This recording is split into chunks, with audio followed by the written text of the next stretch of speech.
Hello everyone, this is Caroline Varghese और आज हम कुछ नए टाइप्स के इडियम्स सीखेंगे। आज सीखेंगे हम idioms on rich, poor and माइजर। माइजर क्या होता है? माइजर होता है एक ऐसा व्यक्ति जो पैसे खर्च करना पसंद नहीं करता, जिसको हम हिंदी में कंजूस बोलते हैं। उसको हम इंग्लिश में माइसर नहीं माइजर बोलते हैं। इसमें जेड का ज आता है, सो इट्स माइजर। तो idioms on poor, rich and miser, हम जैसे बोलते हैं कि बहुत ही इज़ वेरी रिच, बहुत अमीर है, उसकी जगह कुछ इडियम्स है जो यूज़ कर सकते हैं।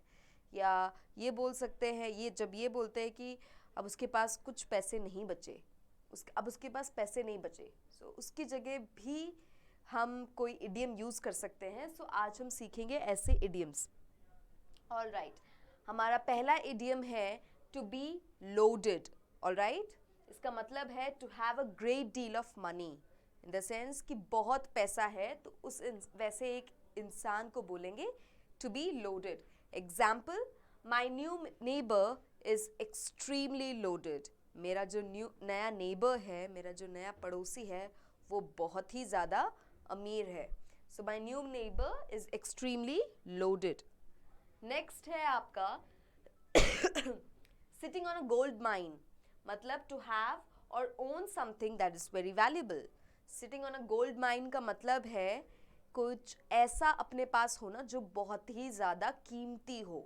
ऑलराइट, कुछ ऐसी चीज़ है या कोई ऐसी प्रॉपर्टी है या कुछ कुछ भी ऐसा है हमारे पास, बहुत जेवर है, प्रॉपर्टी है, ऐसा कुछ हो ना, तो उसको बोलते हैं कि sitting on a gold mine. Alright, example, when property prices doubled in our area, we suddenly realized we were sitting on a gold mine. जब हमारे यहाँ पे हमारे कॉलोनी की प्रॉपर्टी प्राइस जो थी वो डबल हो गई, तब हमें पता चला कि हमारे पास कुछ ऐसा है जो बहुत ही ज़्यादा कीमती है।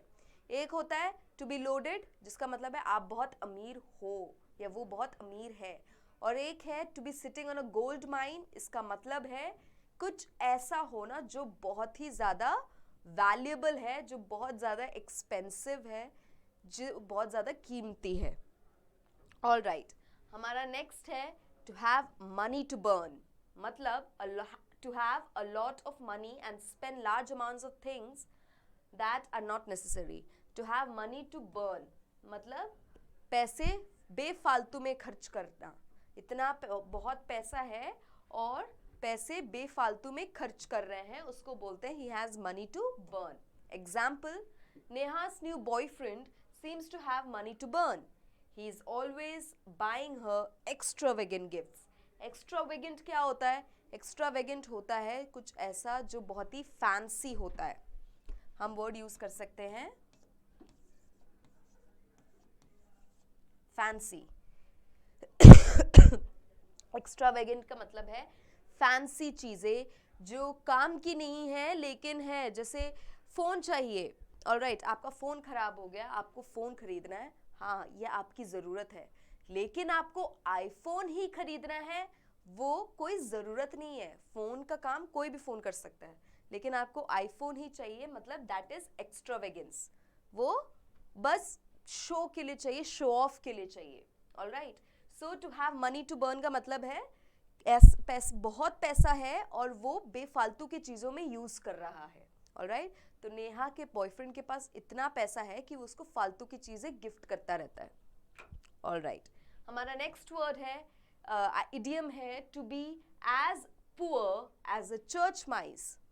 To be as poor as a church mice मतलब someone who is extremely poor, in the sense कि कोई ऐसा जो बहुत ज़्यादा गरीब है, जिसके पास पैसे बिल्कुल भी नहीं है। Example, my aunt is as poor as a church mice.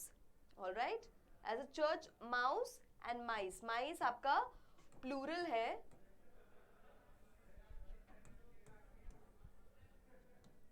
और ये आपका सिंगुलर है। ठीक है, सो ये आपका प्लूरल है, ये आपका सिंगुलर है, माउस एंड माइस। अगर कई लोग होते जिनके बारे में हम बात कर रहे हैं तो हम माइस यूज करते, क्योंकि सिर्फ एक आंट के बारे में हम बात कर रहे हैं तो वो माउस हो जाता है. Alright, so my aunt is as poor as a church mouse. हमारा अगला है to be broke. To be broke का मतलब कंगाल हो जाना, इन द सेंस कि पैसे हुआ करते थे लेकिन अब कुछ भी नहीं बचा. मतलब क्या है? To completely run out of money. Run out of money मतलब कि पैसे हुआ करते थे लेकिन अब नहीं है. And other assets. एसेट्स का मतलब कुछ भी ऐसा जैसे आपका प्रॉपर्टी हो गया, राइट या आपके जूल्स हो गए, ज्वेलरी, प्रॉपर्टी, कुछ भी ऐसा जो बहुत ही कीमती हो उसको हम एसेट्स में डालते हैं. Alright, to completely run out of money, पैसे हुआ करते थे लेकिन अब कुछ भी नहीं है, कंगाल हो चुके. And other assets. एसेट्स का मतलब कोई भी ऐसी कीमती चीज भी नहीं बची. Example, this company is going to go broke if you don't stop spending money foolishly. ये कंपनी बहुत जल्दी कंगाल हो जाएगी अगर तुमने पैसे ध्यान से संभाल के यूज करना शुरू नहीं किया, या फिर अगर तुमने पैसे ऐसे ही बेफालतू में खर्च करने शुरू कर दिए. ऑलराइट, हमारा अगला है अ स्क्रूज. स्क्रूज का मतलब क्या है? someone who spends as little money as possible and is not generous.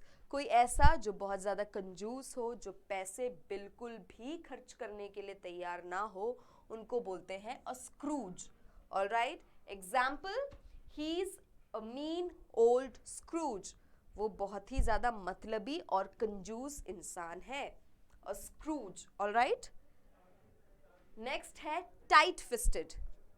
Tight fisted का मतलब है someone not wanting to give or spend money.